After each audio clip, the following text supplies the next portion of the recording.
So Lord, you know our hearts, the places that are weary and the parts that are still burning bright. As we gather around this fire, renew us from the inside out. Let your Spirit revive our calling and restore our joy. Amen. Amen. And so for this session, I've got some things to play with, but I'm going to ask you not to play with your phone. Hard, I know. Okay. And so if anything, we're outside so everyone can see your lights bright. Okay. Okay, let's try and make those lights as dim as possible as we try and connect with God today. So I guess the place we need to start is understanding our yes. Before we ever said yes to God, God said yes to us. Our yeses in life are always out of response to God's initial yes to us. When we were born, God created us, knitted us together in our mother's womb, giving some of us more hairs on our heads and some, well, we're losing it. But ultimately, God made us, God created us. And our response to God is yes. God calls you and me to different vocations, different missions, different opportunities. God calls us to new mission fields. But first, God calls us His child.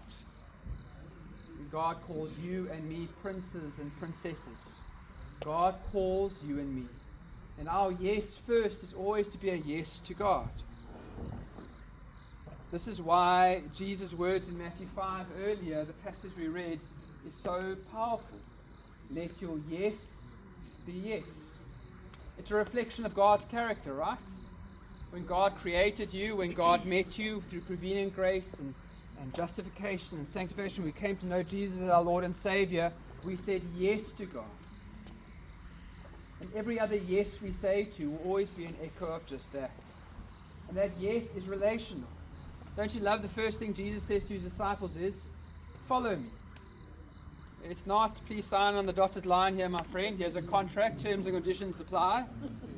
It's not, will you serve on this committee or this organization? Will you be the new convener, the new this, the that? And it comes with these terms and conditions. Or not, will you be a society student? Please remember, you have to be in good standing for at least 2 years within the society. You serve a 3-year term, can be done twice, can't be done 3 times.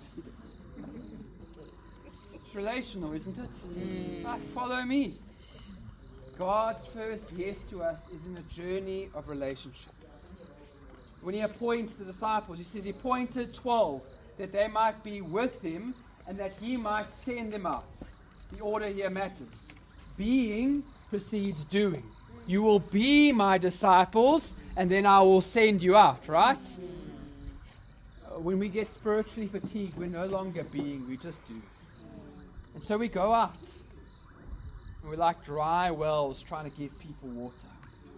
And we wonder why our ministry is frustrating. We wonder why we're not seeing change.